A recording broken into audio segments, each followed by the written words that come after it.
편 73편 1절에서 14절의 말씀입니다. 우리 구약성경 854페이지 근처에 있는 시편 73편 1절에서 14절의 말씀 우리 한 절씩 이 시간 교독하시며 우리 마음에 받겠습니다. 제가 먼저 1절의 말씀 읽겠습니다.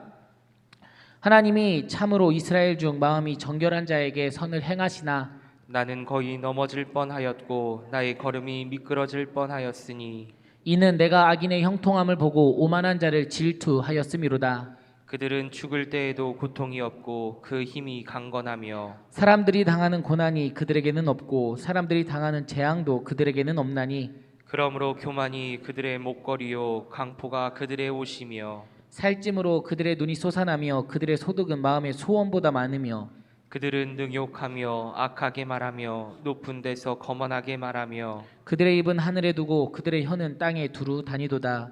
그러므로 그의 백성이 이리로 돌아와서 잔에 가득한 물을 다 마시며 말하기를 하나님이 어찌하랴 지존자에게 지식이 있으랴 하는도다. 볼지어다 이들은 악인들이라도 항상 평안하고 재물은 더욱 불어나도다. 내가 내 마음을 깨끗하게 하며 내 손을 씻어 무죄하다 한 것이 실로 헛되도다. 나는 종일 재난을 당하며 아침마다 징벌을 받았도다. 아멘. 하나님의 말씀입니다. 아멘. 네, 우리 금요구역 성경공부 자리에 나오신 우리 모든 성도님들을 환영하고 축복합니다. 네, 이제 정말 여름이 찾아왔습니다. 에어컨이 없으면 낮에 지내기 힘든 날씨가 찾아왔죠.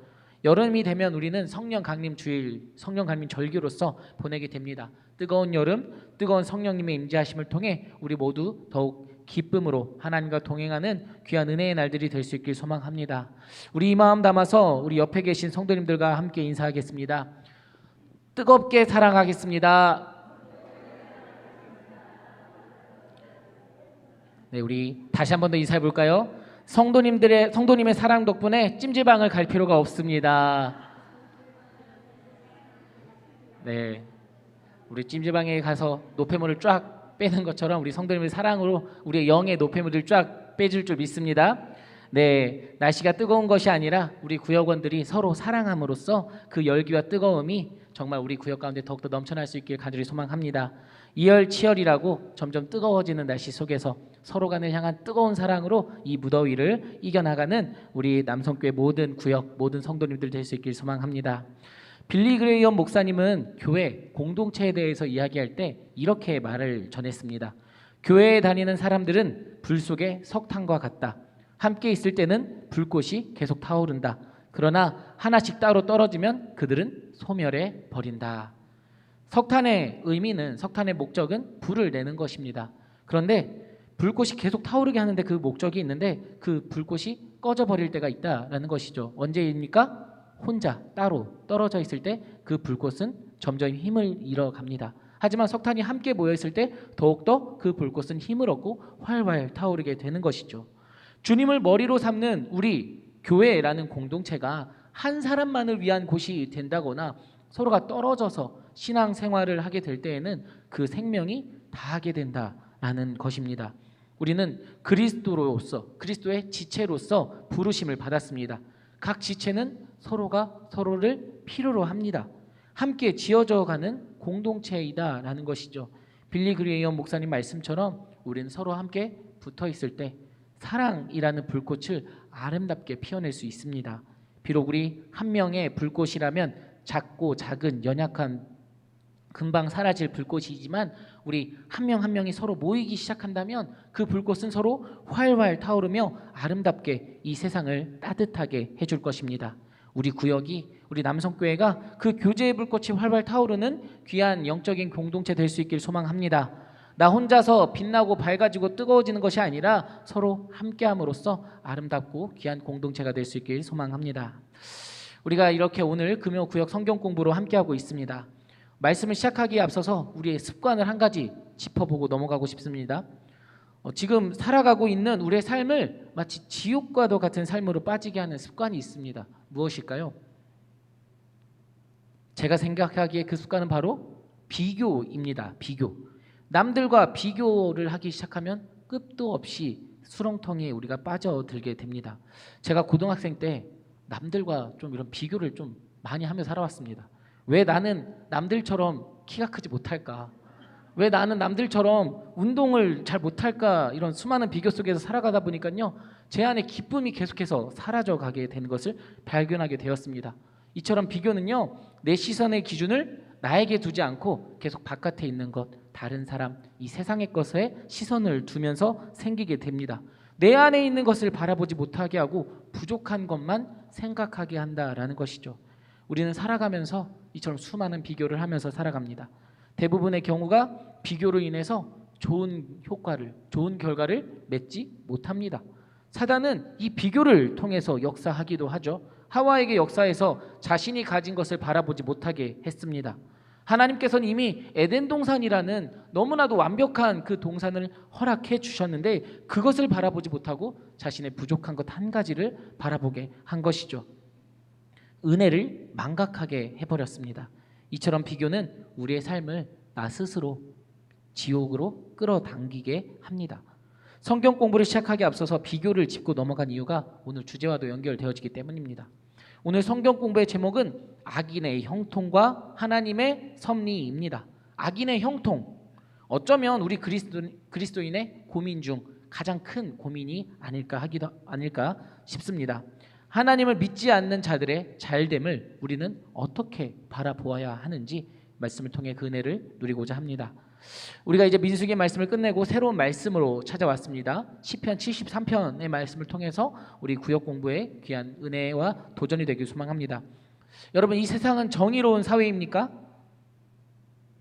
아닌 것 같죠. 하나님의 말씀을 잘 따르는 사람은 잘 살고 하나님의 말씀을 잘 따르지 않는 이들은 벌 받고 있는 세상이면 참 좋겠는데 그런 것처럼 보이지가 않습니다.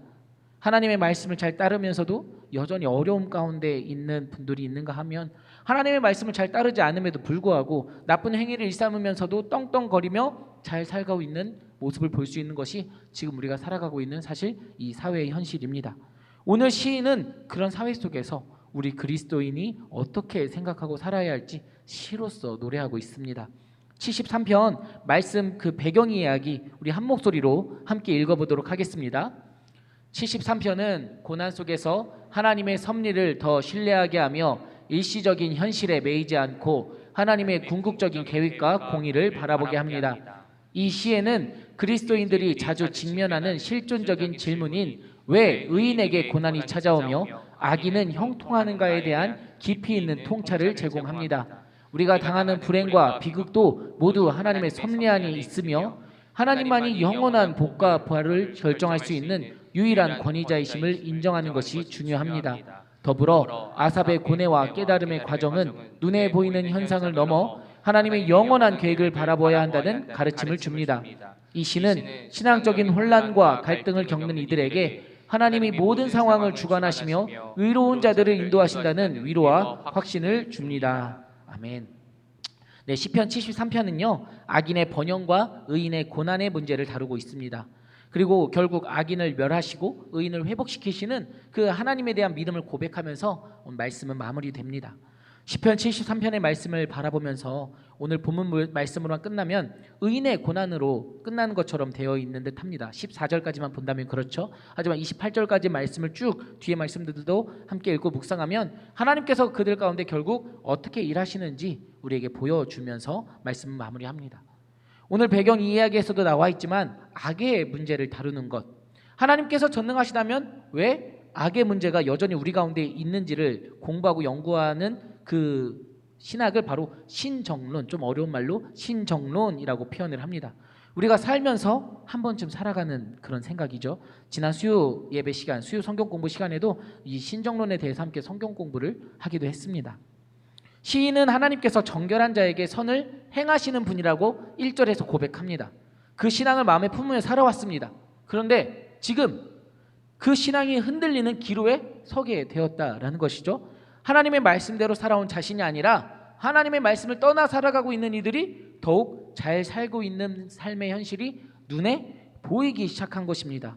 오히려 악인들이 형통한 삶의 모습으로 살아가고 있는 것을 발견하게 되었다라는 것이죠. 그러면서 하나님께서 진정으로 선한 하나님이 맞으신가? 라는 그런 혼란이 그 시인 가운데 찾아온 것입니다. 우리도 살아가면서 이와 같은 생각과 고민을 하기도 합니다. 신앙의 여정을 살아가면서 우리의 믿음이 흔들릴 때가 찾아오죠. 고난이 찾아올 때도 있습니다. 반대로 나의 삶의 모습은 여전히 그대로인데 교회를 다니지 않는 이들의 삶의 모습은 더욱 발전해 가는 것처럼 보이기도 하고 잘 살고 있는 것처럼 보일 때가 너무나도 많으면서 회의감이 찾아오기도 합니다. 악인의 형통함을 보면서 배가 아프기도 하고, 나는 이 어려운 상황 가운데에서 하나님의 말씀을 따르기 위해서 열심히 고군분투하고 있는데 왜 그 노력에 대한 답은 돌아오지 않는지, 때로 우리 모습에 우리가 신앙에 흔들리기도 하는 그 어려움이 찾아오기도 한다는 것이죠. 하나님을 믿었으면 조금은 삶이 잘 풀리고 계속해서 행복한 상황만 오면 좋겠는데 꼭 그렇지 않다라는 것입니다. 여전히 풀리지 않는 문제와 고민들, 무엇보다 하나님을 믿지 않는 사람들이 더 잘 사는 모습들을 보면 이런 생각 속에 계속해서 우리가 깊게 빠져듭니다. 이러한 생각은 오늘이나 과거나 변함없었던 것 같습니다. 하나님께서 이런 고민에 빠질 우리들을 위하여 오늘 시인의 그 고백을 통해서 우리에게 말씀하고 계시는 것이죠. 우리는 오늘 말씀을 통해서 다시 한 번 더 우리의 기준, 우리 신앙의 기준, 그 신앙의 기준을 다시 한 번 더 세워나가야 할 줄 믿습니다. 그러기 위해서 우리는 제일 먼저 하나님께서 어떤 분이신지 바르게 알아야 합니다. 이 세상에 대한 이해, 악에 대한 이해 너무나도 중요합니다. 하지만 그보다 먼저여야 할 것은 하나님께서 어떤 분이신지 깨닫는 것입니다. 오늘 말씀 나누기 1번의 질문이 바로 이 질문입니다. 우리 말씀 나누기 1번 함께 한번 읽어보도록 하겠습니다. 하나님은 어떤 사람에게 선을 베푸시나요? 자신이 한 일이 헛되다고 탄식하기 전에 시편 기자는 어떤 삶을 추구했나요? 네, 1절과 13절의 말씀 이어서 계속해서 한번 읽어보도록 하겠습니다. 하나님이 참으로 이스라엘 중 마음이 정결한 자에게 선을 행하시나 내가 내 마음을 깨끗하게 하며 내 손을 씻어 무죄하다 한 것이 실로 헛되도다. 아멘. 하나님께서 어떤 분이신지 시편 기자는 어떻게 고백하고 있습니까? 마음이 정결한 자에게 선을 행하시는 분이라고 고백하고 있습니다. 하나님이 선하신 분임을 믿음으로 고백합니까? 아멘. 하나님께서는 분명히 선한 분이십니다. 여기서 우리 1절에서 말하는 정결한 자에 해당하는 히브리어가 바르라는 단어를 사용하고 있는데요. 이 단어는요, 어떤 것에 묻어있는 이물질을 없애 깨끗하게 하다, 혹은 금속에서 불순물을 제거해 정렬하다라는 뜻의 바사르에서 파생된 단어입니다. 즉 정결한 마음이라는 것이 욕심이나 불순한 동기 없이 하나님을 향한 순수한 마음을 갖고 있는 사람을 의미합니다. 하나님께서는 이런 자에게 선을 베푸시는 분이십니다. 마치 팔복이 떠오르기도 하죠. 무언가를 얻고자, 복을 받고자 하나님을 향해서 우리가 정결한 마음으로 서는 것이 아니라 그저 하나님을 향한 순수한 마음으로 서는 것, 이것이 바로 정결한 자라는 의미입니다. 시인은 이를 위해서, 이 정결함을 얻기 위해서 어떻게 합니까? 마음을 깨끗이 하고 손을 깨끗이 씻었습니다. 여기서 손을 깨끗이 씻는다는 것은요, 제사장의 정결 예식과 연결된 표현입니다. 즉 율법적으로, 윤리적으로 자신의 삶 속에서 열심히 하나님의 말씀을 따랐다, 그 정결함을 위해서 나는 열심히 살아왔다라고 고백하는 것이죠. 자신의 무죄를 증명하는 표현입니다. 시편 기자가 죄인들과 벗하며 악을 즐기지 않았음을 강조하고 있는 본문입니다. 나는 정말 하나님의 말씀대로 잘 살아왔는데, 그렇게 모든 행위 가운데 악이 없었다, 그렇게 살아왔는데 라고 고백하는 것이죠.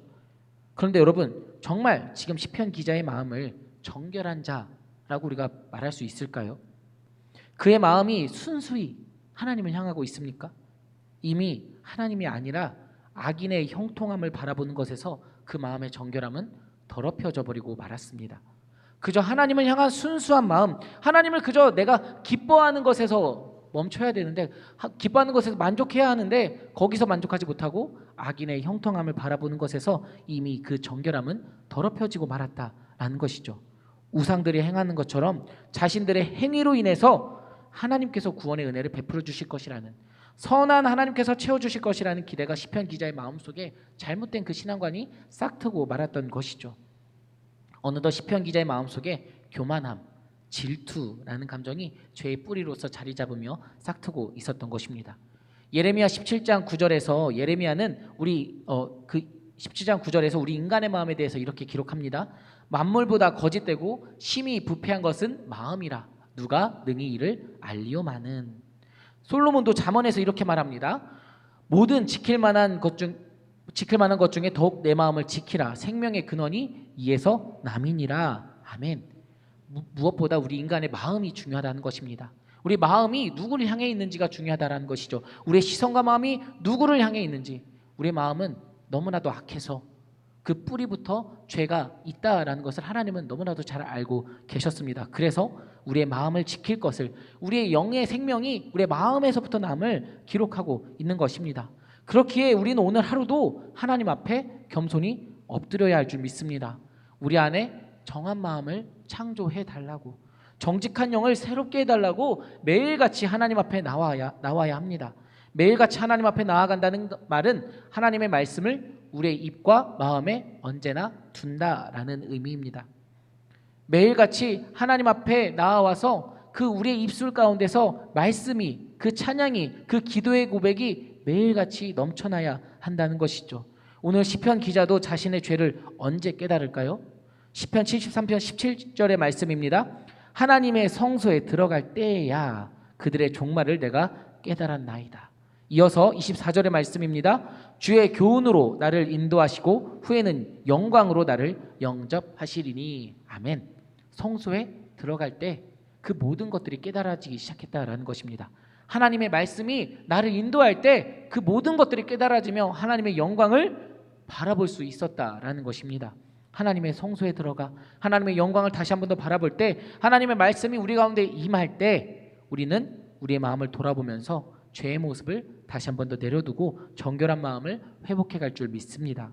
우리의 힘으로 나는 정결해야지, 내가 아무리 손을 깨끗하게 씻는다 할지라도 그것이 우리를 정결케 하지 못합니다. 그것이 아니라 성령님의 인도하심 속에 나아가는 그 말씀과 기도로서 나아가는 그 모든 시간을 통해서 하나님께서 우리 안에 새롭게 정직한 영과 정결한 마음을 창조해 주실 줄 믿습니다. 물론 기도한다고 해서 모든 문제가 해결되는 것은 아닐 것입니다.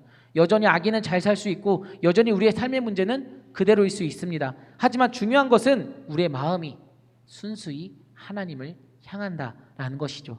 기도의 시간을 통해서, 말씀 공부의 시간을 통해서 우리의 마음이 순수히 하나님을 향하는 것, 그것이 참된 복임을, 그것이 제일 중요한 것임을 깨달을 수 있길 소망합니다. 우리의 시선을 외부로 그리고 이 세상을 향해 빼앗기지 않기 위해서 말씀과 기도로서 매일매일 나아가야 하는 것이죠. 하나님께서 선한 분이라는 그 믿음을 통해서, 그리고 말씀과 기도로서 나아감으로 우리의 시선으로 온전히 하나님 한 분만을 향할 수 있기를 간절히 소망합니다. 오늘 말씀 나누기 2번 계속해서 한번 읽어보도록 하겠습니다. 신실한 신앙인으로 살아가던 시편 기자는 왜 실족할 뻔했나요? 2절부터 9절의 말씀 좀 긴데요, 그래도 우리 천천히 한 목소리로 함께 읽어보도록 하겠습니다. 나는 거의 넘어질 뻔하였고 나의 걸음이 미끄러질 뻔하였으니 이는 내가 악인의 형통함을 보고 오만한 자를 질투하였음이로다. 그들은 죽을 때에도 고통이 없고 그 힘이 강건하며 사람들이 당하는 고난이 그들에게는 없고 사람들이 당하는 재앙도 그들에게는 없나니 그러므로 교만이 그들의 목걸이요 강포가 그들의 옷이며 살찜으로 그들의 눈이 솟아나며 그들의 소득은 마음의 소원보다 많으며 그들은 능욕하며 악하게 말하며 높은 데서 거만하게 말하며 그들의 입은 하늘에 두고 그들의 혀는 땅에 두루 다니도다. 아멘. 왜 넘어질 뻔했습니까? 그들을 질투해서입니다. 그들이 부러워서입니다. 실족할 뻔했습니다. 여러분, 인과응보라는 말이 있습니다. 우리의 행위대로 결과를 받는다라는 말이죠. 좋은 행동에는 좋은 결과가, 나쁜 행동에는 나쁜 결과가 생긴다는 말입니다. 하지만 여러분, 우리 주변을 둘러볼 때 이 세상이 이 원리대로 돌아가는 것처럼 보이지는 않습니다. 꼭 그렇지만은 않습니다. 시편 기자가 살던 시대에도 수단과 방법을 가리지 않고 여러 재물을 축적해 한평생 떵떵거리며 정말 안락하게 장수하는 사람들이 있었다라는 것입니다. 그렇게 부정한 방법으로 재물을 축적하고 권력을 얻으면서도 부끄러워하기는커녕 오히려 떵떵거리며 잘 살고 잘 사는 사람들이 있었다라는 것이죠. 우리는 하나님께서 말씀을 따르는 백성에게 선을 베푸신다고, 믿음으로 고백하며 살아갑니다. 이것이 하나님의 질서라고 고백합니다. 하지만 시인이 경험한 것처럼 우리가 살아가는 삶의 모습처럼 우리가 당연하다고 생각하는 이 하나님의 질서가 거부되어지는 상황을 너무나도 쉽게 바라보게 됩니다. 평안한 삶은 하나님의 마음이 정결한 자에게 베푸시는 삶인데 전혀 반대의 상황을 바라보게 됩니다. 시인은 이런 상황으로 인해서 그 신앙을 잃어버릴 뻔했습니다. 14절의 말씀에서 그가 처한 상황이 이런 평안함과 거리가 먼 삶이라는 것을 우리에게 보여주고 있죠. 자신이 살아왔던 모든 삶은 헛되도다. 그 정결함을 위해서 살아왔던 모든 삶이 헛되다라고 고백하고 있습니다. 그만큼 시인이 처한 상황이 평안하지 않다라는 의미입니다. 우리는 모두 살아가면서 이런 실족을 경험하게 됩니다. 이런 넘어짐을 경험하게 됩니다. 하지만 중요한 것은 그때 우리가 그 넘어진 이후에 어떻게 반응하며 살아가느냐입니다. 넘어짐 이후에 하나님과의 관계를 다시 회복해 나갈 수 있느냐, 그것이 우리에게 중요한 것인 줄 믿습니다. 오늘 우리가 함께 읽진 않았지만 시인은 이 넘어짐 이후에 성소를 향해 나아갑니다. 하나님 앞에 나아갑니다. 우리는 그럴 때 우리에게 말씀하시는 하나님의 음성을 들을 수 있게 되기 때문입니다. 분명히 하나님께서는 악을 방관하지 않으시는 분인 줄 믿으시기 바랍니다. 역사 속에서 하나님이 때로는 악을 도구로서 사용하시거나 악인을 통해 역사하시기도 하십니다. 하지만 그렇다고 해서 악이 정당화되는 것은 아닙니다. 그들이 이 세상에서 잘 사는 모습으로 인해서 그들을 부러워한다거나 하나님께서 우리에게 맡겨주신 이 의의 길, 십자가의 길을 쉽사리 포기해서는 안 됩니다. 하나님 앞으로 나아와 기도하는 것을 멈추지 않는 것을, 기도하는 것을 멈추지 않는다는 것을 우리는 보여주어야 합니다. 세상에서 비록 악이 잠시 형통해 보일 수 있습니다. 하지만 그 형통은 영원하지 않습니다. 하나님은 모든 것을 감찰하시며 공의로 심판하시는 분이십니다. 우리의 눈에 영원해 보일 것 같은 그들의 형통도 하나님 앞에서는 찰나일 뿐이며 하나님께서 심판하시는 마지막 날, 주님께서 다시 오시는 그 날에 그 모든 것들이 다 드러나고 심판받게 될 것입니다. 이 부분이 오늘 말씀 다지기에 기록이 되어져 있습니다. 우리 함께 말씀 다지기 한 목소리로 읽어보도록 하겠습니다. 마음이 정결한 의인이 고난받고 악인이 형통한 현실을 보면 하나님의 공의를 의심하게 됩니다. 그러나 하나님은 모든 사람을 다스리시고 각자의 행위대로 갚으시는 분입니다. 탐욕에 사로잡혀 불의하게 재물을 축적하며 교만과 횡포를 부리는 일은 하나님의 진노를 부릅니다. 악인의 멸망과 의인의 구원이라는 우주적 사건이 우리를 기다리고 있습니다. 최후 심판을 통해 하나님의 공의가 실현될 것입니다. 그러므로 성도는 어떤 상황에서도 하나님의 공의를 신뢰하고 선을 선택해야 합니다. 주님을 의지하며 거룩함을 추구하는 삶은 결코 헛되지 않습니다. 아멘. 여러분, 정리해 보겠습니다. 여러분이 생각하는 형통이란 무엇입니까? 사전에서 형통하다라는 말은요, 모든 일이 뜻과 같이 잘 되어감이라고 나와 있습니다. 내 생각대로 모든 일들이 잘 풀려가는 것을 형통이라고 생각하는 것이죠. 우리가 말씀 속에서 형통의 축복을 받았다라는 사람을 발견하게 됩니다. 누구일까요? 요셉의 모습을 우리가 제일 먼저 떠올립니다. 그가 애굽의 총리가 되었기 때문에 형통하다 합니까? 아닙니다. 말씀에서 그의 삶이 형통했다라고 표현할 때는 요셉이 보디발의 종으로 끌려갈 때 여호와 하나님께서 그와 함께 하심으로 형통했다라고 표현을 합니다. 또 언제 형통하다라고 표현을 할까요? 요셉이 감옥에 갇혔을 때 하나님께서 그와 함께 하심으로 그의 삶이 형통했다라고 표현을 합니다. 요셉의 뜻대로 모든 일이 잘 풀려서 형통했던 것입니까? 아닙니다. 하나님이 함께 하시기 때문에, 그의 어떤 삶의 환경 속에서도 하나님이 함께 하셨기 때문에 말씀은 요셉의 삶이 형통했다라고 고백하고 있습니다. 즉 요셉의 뜻이 기준이 아니라 하나님의 뜻이 기준이며, 하나님의 뜻은 우리와 함께 하시는 것, 그것을 기뻐하신다는 것, 그것이 바로 하나님의 뜻이다라는 것이죠. 그것이 형통함의 축복임을 주님께서 우리에게 말씀해주고 계십니다. 오늘 시편 기자가 바라본 악인의 형통함은 이 세상의 형통함입니다. 그 형통함은 결국 주님께서 다시 임하는 그때 심판과 멸망으로써 하나님께서 응답하실 것입니다. 그 심판의 자리를 통해서 하나님의 정의와 공의가 무엇인지 다시금 바르게 세워주실 것입니다. 여러분, 알곡과 가라지 비유 기억하십니까? 밭의 주인이 알곡을 심었는데 밤사이에 원수가 와서 가라지를 덧뿌리고 갑니다. 그 사실을 안 주인의 종들이 와서 가라지를 뽑을까요? 라고 묻습니다. 그때 주인이 하는 말은 무엇입니까? 마태복음 13장 29절과 30절의 말씀입니다. 주인이 이르되 가만두라. 가라지를 뽑다가 곡식까지 뽑을까 염려하노라. 둘 다 추수할 때까지 함께 자라게 두라. 추수 때에 내가 추수꾼들에게 말하기를 가라지는 먼저 거두어 불사르고 단으로 붓고 곡식은 모아 내 곡간에 넣으라 하리라. 아멘. 밭주인이 가라지를 그냥 내버려 두는 것은 가라지가 이뻐서가 아닙니다. 가라지를 굉장히 정성스럽게 잘 가꾸려고 하는 것이 아닙니다. 가라지를 뽑다가 알곡이 상하게 될까 염려하는 그 마음입니다. 그래서 그냥 그 가라지를 내버려 둘 수밖에 없었다라는 것이죠. 왜 악인의 형통함을 오늘날 하나님께서 바라만 보고 계시는 것일까요? 바로 우리를 향하신 하나님의 섭리가 있기 때문입니다. 우리가 다칠까 염려하는 하나님의 마음을 우리가 바라볼 수 있길 소망합니다. 우리의 눈에 영원할 것 같은 그 악인들의 형통함도 하나님 앞에서는 잠깐이며 언젠가 그 악인의 모습은 심판당하게 됩니다. 그러므로 우리는 오늘 하루도 하나님 앞에 나아가야 할 줄 믿습니다. 사랑하는 여러분, 우리를 낙심케 하고 어지러운 이 세상 중에서 오늘도 우리를 유혹하는 여러 죄의 마음 가운데서 우리를 보호할 수 있는 길은 기도와 말씀밖에 없습니다. 우리의 믿음이 흔들리려 할 때 포기하는 것이 아니라 하나님 앞에 더욱 나아갈 수 있길 소망합니다. 그러므로 인해서 더욱 확실하게 바라보게 될 것은 정말 하나님의 섭리하심인 줄 믿습니다. 우리의 시선이 내 주변의 사람 악인의 형통함에 있는 것이 아니라 하나님께로 향할 때 비로소 우리의 믿음이 흔들리지 않게 될 것입니다. 고통 중에도 하나님을 바라보며 나아갈 때 하나님께서 우리의 마음과 생각을 주장하셔서 말씀을 통해 참된 평안함을 허락하여 주실 줄 믿습니다. 시편 73편에서 기자는 마지막에 이렇게 고백하며 그의 시를 마무리합니다. 하나님께 가까이함이 되게 복이라. 내가 주 여호와를 나의 피난처로 삼아 주의 모든 행적을 전파하리이다. 아멘. 결국 악인의 형통함의 그 축복이 아니라 날마다 하나님께 가까이 갈 수 있다는 것이 복임을 그는 말씀과 기도로서 깨닫게 됐던 것입니다. 우리의 삶이 이와 같기를 소망합니다.